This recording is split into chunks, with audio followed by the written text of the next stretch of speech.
السلام عليكم ورحمة الله وبركاته. ازيكم حبايبي؟ عاملين ايه؟ يا رب تكونوا بخير. النهاردة حبايبي هنوريكم غسالتي اللي انا اشتريتها حبايبي، فول اوتوماتيك اهي بالشكل ده، جميلة. هنفتحها حبايبي بالشكل ده، جميلة. 8 كيلو حبايبي، توشيبا. الزرار ده هنشغل منه،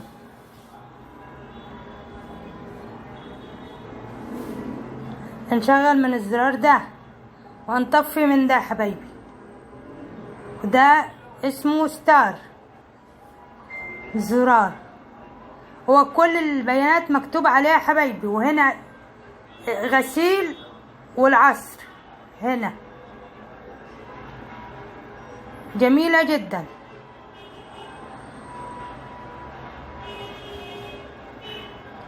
اهي بالشكل ده حبايبي.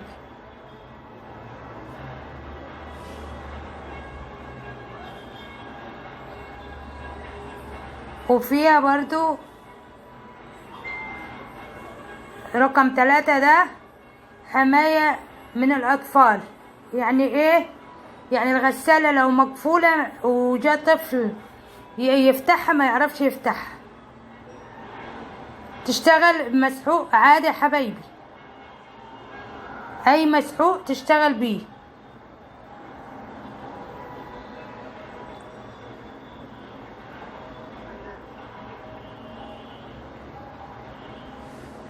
جميلة جدا، وهتنضف الغسيل يا حبايبي.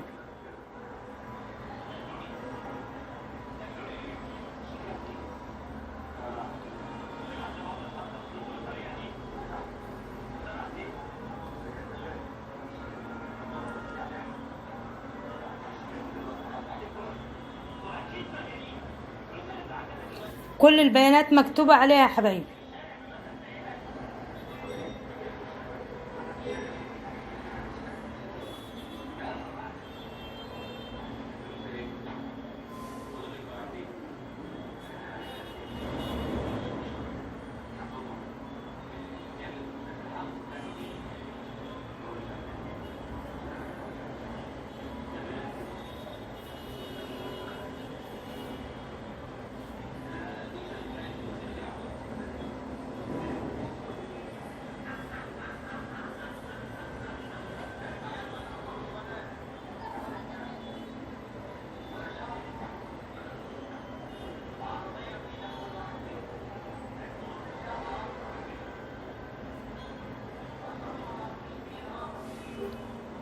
معلش كنت عايزة نشغلها معاكم، المية قطع عندي.